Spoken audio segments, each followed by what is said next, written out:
नमस्कार, news one India देख रहे हैं आप और आपके साथ मैं हूं अंशिका पाठक। बुलेटिन की शुरुआत करेंगे बड़ी खबर के साथ। आज कई जिलों का दौरा करेंगे सीएम योगी। बहराइच, गोंडा, बलरामपुर, सिद्धार्थनगर, महाराजगंज का दौरा करेंगे। बाढ़ प्रभावित जिलों का हवाई सर्वेक्षण भी करेंगे सीएम योगी। बाढ़ राहत केंद्रों का निरीक्षण भी करेंगे सीएम योगी। दोपहर 1 बजे लखनऊ से जिलों के दौरे पर निकलेंगे सीएम। बहराइच में बाढ़ प्रभावित लोगों से मुलाकात करेंगे।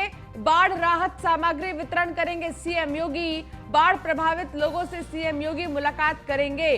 तो जहां जहां बाढ़ की स्थिति बनी है वहां पर जाकर मुख्यमंत्री बाढ़ प्रभावितों के साथ साथ बाढ़ का जायजा भी लेंगे कि जिले कितने ज्यादा प्रभावित हुए हैं। आपको बता दें कि लगातार 3 दिन से बारिश हो रही है उत्तर प्रदेश के अलग अलग जिलों में और इसकी वजह से बाढ़ जैसी स्थिति बन गई है। हर जगह जल जमाव है, हर जगह पानी ही पानी है, नदियां उफान पर है। तो ये तमाम चीजें हो रही हैं जिसका जायजा लेने, जिसका दौरा करेंगे आज मुख्यमंत्री योगी आदित्यनाथ। तो चलिए अब आपको ग्राफिक्स के जरिए बताते हैं सीएम योगी का आज का कार्यक्रम क्या कुछ रखा गया है। दोपहर 1 बजे लखनऊ से जिलों के दौरे पर निकलेंगे सीएम। दोपहर 2 बजे बहराइच पहुंचेंगे सीएम योगी। दोपहर 2:40 पर मीडिया से संवाद भी करेंगे मुख्यमंत्री। दोपहर 2:30 बजे बाढ़ प्रभावित क्षेत्रों का हवाई सर्वेक्षण करेंगे।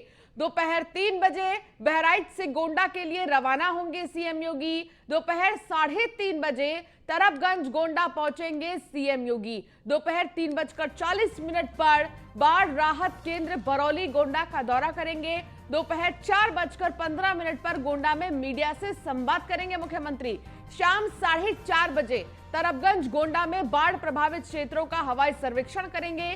शाम 4:10 पर गोंडा से बलरामपुर के लिए रवाना होंगे सीएम योगी और शाम 4:55 पर अतरौली बलरामपुर पहुंचेंगे सीएम योगी। शाम 5 बजे बाढ़ प्रभावित लोगों से सीएम मुलाकात करेंगे और शाम 5:40 पर ही बलरामपुर में मीडिया से संवाद करेंगे मुख्यमंत्री। देवी पाटन मंदिर, तुलसीपुर, बलरामपुर में रात्रि विश्राम करेंगे मुख्यमंत्री योगी आदित्यनाथ। तो ये आज पूरे दिन का कार्यक्रम है मुख्यमंत्री योगी आदित्यनाथ का, जो कि शुरू लगभग 1 बजे से होगा और फिर ये कंटिन्यूअसली शाम तक चलता रहेगा। हर जगह लगभग कवर करने का जो एक टारगेट है वो मुख्यमंत्री का है कि कहां पर बाढ़ से नुकसान हुआ है, बाढ़ पीड़ित जो है, बाढ़ प्रभावित जो हैं, उनसे मुलाकात करेंगे मुख्यमंत्री योगी आदित्यनाथ। गोंडा भी जाएंगे, बलरामपुर भी जाएंगे मुख्यमंत्री। इसके साथ ही आपको बता दें कि अलग अलग जगह जाकर संवाद भी करेंगे वो बाढ़ पीड़ितों से। नीलेश चौहान हमारे संवाददाता लखनऊ से जुड़ गए हैं और सौरभ हमारे साथ बलरामपुर से जुड़ गए हैं। दोनों ही हमारे संवाददाता अलग अलग जगह से जुड़ गए हैं। तो सबसे पहले नीलेश, मैं आपसे सवाल करना चाहूंगी, मुख्यमंत्री योगी आदित्यनाथ का जो पूरा कार्यक्रम है, पूरा शेड्यूल है, वो लगभग 1 बजे से ही शुरू हो जाएगा। लखनऊ से वो निकलेंगे और फिर अलग अलग जिलों में जाकर बाढ़ का जायजा लेंगे, दौरा करेंगे कि आखिर कितना नुकसान हुआ है, क्या जानकारी मिल रही है इसको लेकर? देखिए, बिल्कुल अगर हम पूर्वांचल की बात करें तो पूर्वांचल में तमाम जनपद जो हैं जो बाढ़ से लगातार प्रभावित हैं। चाहे हम बहराइच की बात करें, गोंडा की बात करें या फिर महाराजगंज की बात करें, बलरामपुर की बात करें, सिद्धार्थनगर की बात करें, तो इन 5 जनपदों का आज मुख्यमंत्री खुद निरीक्षण करेंगे। हवाई सर्वेक्षण भी किया जाएगा मुख्यमंत्री योगी आदित्यनाथ के द्वारा। इससे पहले मुख्यमंत्री ने साफ तौर पर आदेश जारी किए थे कि जिन जगहों पर, जिन प्रदेशों में नदियों का जलस्तर बढ़ा है और बाढ़ जैसी भयावह स्थिति बनी है या फिर जहां पर बाढ़ से जनजीवन अस्त व्यस्त हुआ है, लोग पलायन करने के लिए मजबूर हुए, वहां पर जिलाधिकारी, एनडीआरएफ, एसडीआरएफ की टीमें त्वरित जाकर जो जनता की सेवा करें, जनता को मदद पहुंचाएं। उसके बाद आज खुद मुख्यमंत्री योगी आदित्यनाथ 1 बजे लखनऊ से निकलेंगे और उसके बाद 5 जनपदों का निरीक्षण करेंगे, जहां पर वो आम जनता से भी बातचीत करेंगे और उसके बाद जो उत्तर प्रदेश सरकार के द्वारा उनको व्यवस्थाएं मुहैया कराई गई हैं वो वाकई में उनको मिल रही हैं, जमीनी जमीनी हकीकत क्या है, उन तमाम चीजों को मुख्यमंत्री स्वयं जानेंगे और त्वरित जो जनता की समस्याएं हैं उसका निस्तारण भी करेंगे। सबसे पहले अगर हम बात करें तो सबसे पहले मुख्यमंत्री बहराइच पहुंचेंगे, उसके बाद गोंडा पहुंचेंगे। गोंडा के बाद की अगर हम बात करें तो वो महाराजगंज जाएंगे, बलरामपुर जाएंगे, सिद्धार्थनगर जाएंगे। इन 5 जनपदों में वो जाएंगे, मीडिया से भी बातचीत की जाएगी इस दौरान। उसके अलावा सबसे जो जरूरी है वो वहां की जो बाढ़ प्रभावित लोग हैं उनके बीच मुख्यमंत्री मौजूद रहेंगे और उनसे सीधा संवाद करेंगे, उनकी समस्याओं को जानेंगे कि कैसे वहां पर बाढ़ को नियंत्रित किया जा सकता है, कैसे और ज्यादा व्यवस्थाएं वहां पर बेहतर की जा सकती हैं। उन तमाम चीजों को खुद वो जनता के बीच में जाकर उनसे समझेंगे, जानेंगे और उसको निस्तारित करने के जो आदेश हैं वो भी जारी करेंगे। तो कहीं ना कहीं ये काफी महत्वपूर्ण मुख्यमंत्री योगी आदित्यनाथ का दौरा हो जाएगा, क्योंकि हवाई सर्वेक्षण के बाद जब वो जनता से बातचीत करेंगे, उनके बीच में मौजूद रहेंगे तो उनकी समस्याओं को सुनेंगे और उन समस्याओं को करीब से जानेंगे तो कहीं ना कहीं जनता का सीधा फायदा होगा। तो ऐसे में ये कहा जा सकता है कि जुड़े हैं हमारे संवाददाता सौरभ, बलरामपुर में कितना नुकसान हुआ है लगातार बारिश की वजह से, बाढ़ की क्या स्थिति है, जिसका जायजा लेने, जिसका दौरा करने मुख्यमंत्री योगी आदित्यनाथ बलरामपुर भी आएंगे। देखिए, मुख्यमंत्री योगी आदित्यनाथ का आज बलरामपुर का दौरा है, 2 दिवसीय दौरा है। ये बाढ़ प्रभावित इलाकों का वो हवाई सर्वेक्षण करेंगे और जो राहत केंद्र बना है वहां पर जाकर जो बाढ़ प्रभावित लोग हैं उनसे मुलाकात भी करेंगे और राहत सामग्री भी बांटेंगे। अगर हम नुकसान की बात करें तो कई करोड़ की योजनाएं जो बंधे के रूप में चल रही थी, कई बंधे कट गए और गाँव में पानी भर गया, जिससे लोगों की जीवन अस्त व्यस्त हो गए और लोग पलायन करने को मजबूर हुए। उन गाँव का भी दौरा कर सकते हैं। लगातार न्यूज़ ऑन इंडिया ने खबर दिखाई थी, जिसको लेकर भी कई अधिकारियों पर कार्रवाई भी हुई है। और जब शाम को रात्रि विश्राम करेंगे योगी आदित्यनाथ, तो उसके बाद वो जिला अधिकारी के साथ मीटिंग भी कर सकते हैं, कई अधिकारियों के साथ मीटिंग भी कर सकते हैं और कई अधिकारियों पर गाज भी गिराई जा सकती है। ठीक है सौरभ, आज मुख्यमंत्री क्योंकि बलरामपुर भी आएंगे और फिर वो बातचीत भी करेंगे बाढ़ पीड़ितों से, तो ऐसे में हम ये कह सकते हैं कि एक तरह से मुख्यमंत्री योगी आदित्यनाथ की तरफ से चिंता जाहिर की जा रही है जो हालात इस वक्त राज्य के बने हुए हैं। नीलेश हमारे साथ लगातार जुड़े हुए हैं। नीलेश, लखनऊ की अगर हम बात करें तो लखनऊ से ही निकलेंगे मुख्यमंत्री योगी आदित्यनाथ और उसके बाद एक लंबा चौड़ा कार्यक्रम है मुख्यमंत्री का, तो आज वापस कब आएंगे वो लखनऊ और फिर कितने बजे तक बाकी जगहों का वो दौरा करेंगे? देखिए, बिल्कुल 1 बजे से मुख्यमंत्री योगी आदित्यनाथ लखनऊ से रवाना होंगे। उसके बाद उनके एक के बाद एक तमाम कार्यक्रम है, चाहे हम गोंडा की बात करें, देर शाम तक ये कार्यक्रम चलेंगे। उसके बाद रात्रि विश्राम जो है वो देवी पाटन मंदिर में वो करेंगे। उसके बाद फिर से अगले दिन की अगर हम बात करें, यानी कि कल की सुबह की बात करें, तो कल भी मुख्यमंत्री योगी आदित्यनाथ तमाम जनपदों का दौरा करेंगे जो बाढ़ से प्रभावित हैं। उसके अलावा दौरा करने के साथ साथ जो राहत सामग्री है बाढ़ की, वो खुद वो जो जनता है उस तक पहुंचाएंगे, खुद उनको वितरित करेंगे। उसके बाद बाढ़ राहत सामग्री जब उनको दी जाएगी तो मुख्यमंत्री उनसे संवाद करेंगे, बातचीत करेंगे कि कैसे उनको और ज्यादा बेहतर व्यवस्थाएं दी जाए ताकि उनका जो जीवन अस्त व्यस्त हुआ है उसको फिर से पटरी पर लाने का काम किया जा सके। तो कहीं ना कहीं ये कहा जा सकता है कि उत्तर प्रदेश सरकार और उत्तर प्रदेश के मुख्यमंत्री योगी आदित्यनाथ लगातार ये प्रयास कर रहे हैं।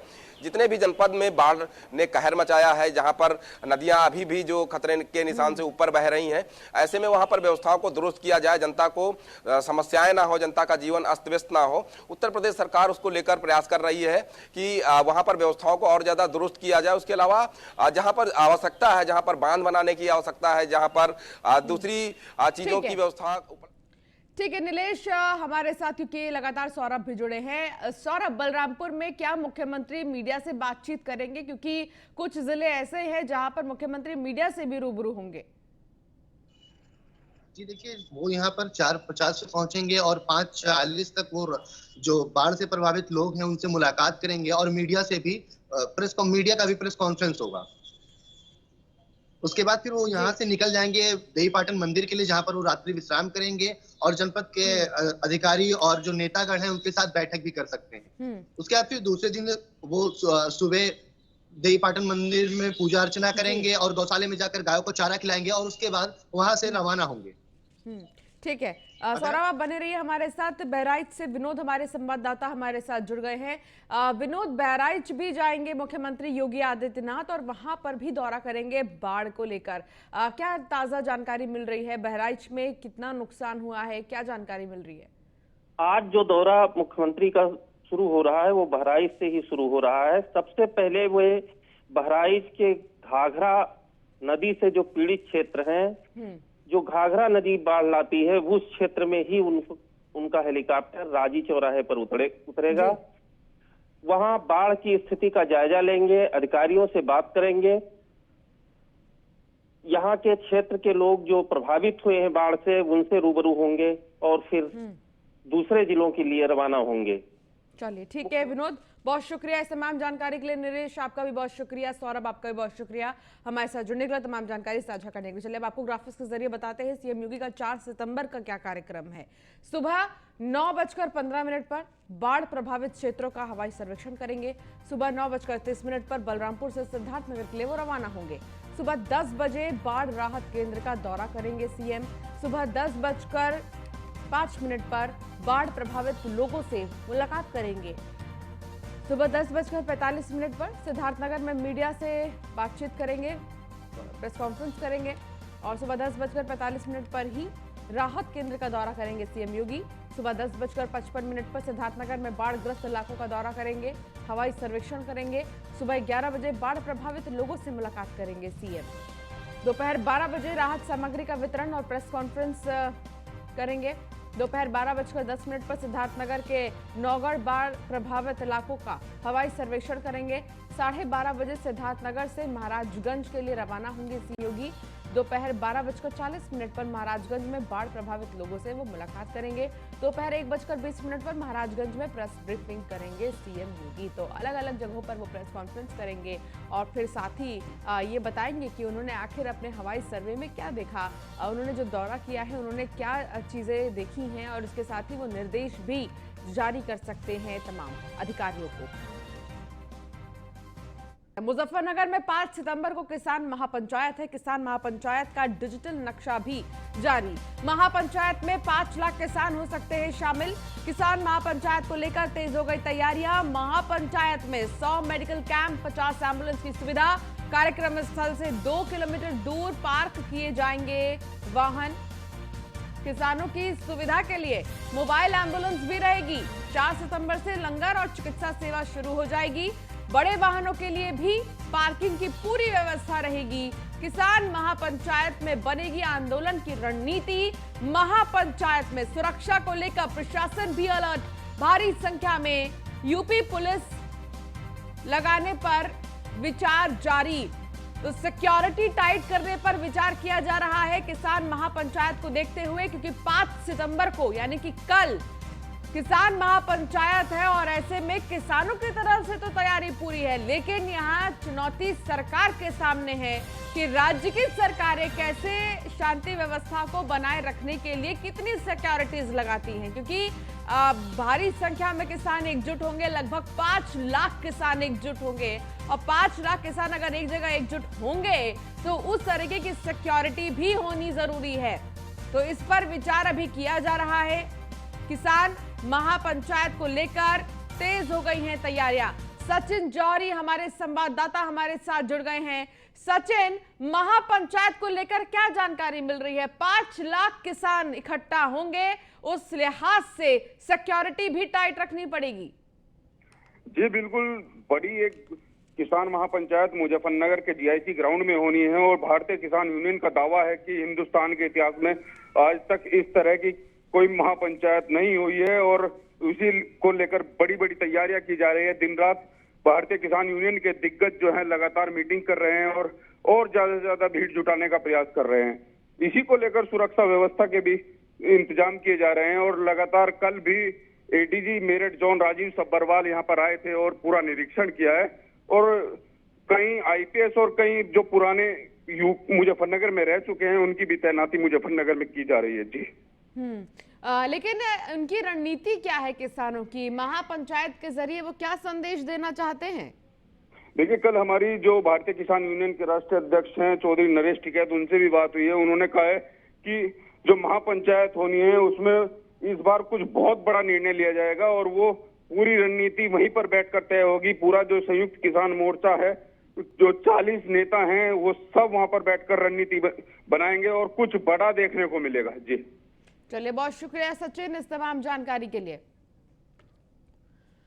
तो मुजफ्फरनगर में 5 सितंबर में होने वाली किसान महापंचायत की तैयारियों का जायजा लेने पहुंचे भारतीय किसान यूनियन के राष्ट्रीय अध्यक्ष चौधरी नरेश टिकैत से न्यूज 1 इंडिया ने खास बातचीत की।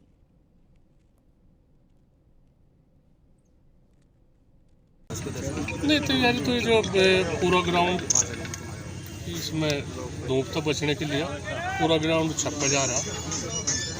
स्टेज है, एक विचित्र स्टेज बनाया जा रहा है। इसमें इतना बड़ा स्टेज मुझे लगे शायद मुजफ्फरनगर में क्या मेरठ कमिश्नरी में सहारनपुर मंडल में तो भी लग रहा होगा कहीं। तो अच्छा लग रहा। तो हम तो यही है, हमारे जो अतिथि होंगे उन्हें एक अजीब सा लगे कि इतिहास में पहली बार ऐसा हो रहा। तो इसमें सबका सहयोग है और जो आदमी आओगे उनके मान सम्मान के लिए उनके उसके लिए वो रहेगी। नहीं, तैयारी तो ये जो पूरा ग्राउंड। तो खबर लखनऊ से, जहां यूपी में विद्यालयों को खोलने के निर्देश जारी कर दिए गए हैं। कक्षा 9 से 12वीं तक के सभी विद्यालयों को पूर्ण रूप खोले जाएंगे। कक्षा 9वीं से 12वीं तक चलेंगी पूरी कक्षाएं। सोमवार से शनिवार तक चलेंगी फुल क्लासेस। कोरोना गाइडलाइन के साथ क्लासेस चलाने के निर्देश जारी। अपर मुख्य सचिव माध्यमिक शिक्षा ने जारी किया आदेश। अभी तक 4 घंटे सिर्फ क्लासेस चलाए जाते थे, लेकिन अब फुल क्लासेस चलाए जाएंगे और इसको लेकर निर्देश भी जारी कर दिया गया है।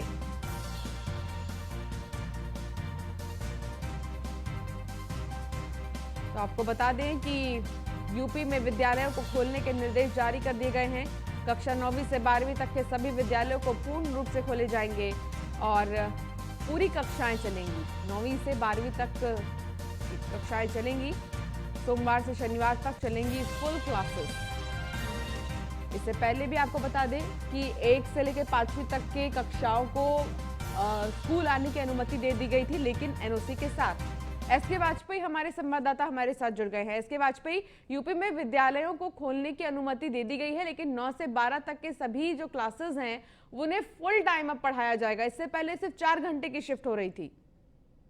बिल्कुल। अब उत्तर प्रदेश माध्यमिक शिक्षा विभाग की तरफ से निर्देश जारी किए गए हैं, जिसमें सभी जिलाधिकारियों को डीआईओस को निर्देशित किया गया है कि जो विद्यालय लंबे समय से बंद थे उनको फुल क्लासेस चलाई जाए, जिसमें जो भी छात्र हैं वो अब सोमवार से लेकर शनिवार तक पूरे 6 दिनों तक, केवल रविवार को छुट्टी का दिन रहेगा, बाकी सभी दिन पूरी क्लासेस चलेंगी। साथ ही साथ कोरोना गाइडलाइन का पालन करना होगा। जो दिशा निर्देश जारी किए गए हैं पहले गृह विभाग की तरफ से शासनादेश में जो सभी विद्यालयों को दिया गया, वो शासनादेश फॉलो करना होगा, जिसमें कहीं न कहीं एक कक्षा में 50% छात्रों को बैठाना है, लेकिन जो क्लासेस हैं वो पूरी तरीके से चलेंगी। कहीं न कहीं अब जो दिशा निर्देश हैं उनके साथ पूरी क्लासेस चलाने के निर्देश उत्तर प्रदेश माध्यमिक शिक्षा की तरफ से जारी कर दिए गए हैं। जी बहुत शुक्रिया एसके वाजपेयी इस तमाम जानकारी के लिए। तो खबरों में आगे बढ़ेंगे, जहां आईटीबीपी जवान की संदिग्ध मौत का मामला सामने आया है। दोस्त उसकी पत्नी पर हत्या का मुकदमा दर्ज किया गया है। पीड़ित चाचा ने तहरीर में लगाया था आरोप। उधारी के पैसे मांगने पर हत्या का आरोप है। परिजन शव लेकर राजस्थान के लिए रवाना हो गए हैं। मोहनलालगंज के बक्खा खेड़ा में मिला था शव, जिसके बाद अब लगातार जांच जारी है। हर एंगल से पुलिस खंगाल रही है कि मामला क्या है, लेकिन उधारी के पैसे मांगने पर हत्या का आरोप परिजन लगा रहे हैं। परिजन शव लेकर राजस्थान के लिए रवाना हो गए हैं और पुलिस की तरफ से फिलहाल लगातार जांच जारी है। तो आईटीबीपी जवान की संदिग्ध मौत का मामला सामने आया है। दोस्त उसकी पत्नी पर हत्या का मुकदमा दर्ज कर लिया गया है। तो वही रिंग रोड पर एक शराबी का ड्रामा चौकी के सामने राहगीरों को परेशान कर रहा है। बीच सड़क पर आने वाली गाड़ियों को रोक रहा शराबी, गाड़ी के सामने अचानक आकर खड़ा हो रहा है। चौकी के पास घंटों से कर रहा था तांडव। पुलिस नदारद इंदिरा नगर के खुर्रम नगर चौराहे के पास का यह मामला है, जहां आप देखिए कि एक शराबी कैसे बीच सड़क पर ड्रामा कर रहा है। कभी किसी गाड़ी के सामने आ रहा है तो कहीं किसी को जाने नहीं दे रहा है। तो इस तरीके से शराबी का जो ये ड्रामा है वो देखा गया बीचों बीच सड़क के। और चलिए इस बुलेटिन में फिलहाल इतना ही। आप बने रहिए न्यूज़ 1 इंडिया के साथ। नमस्कार।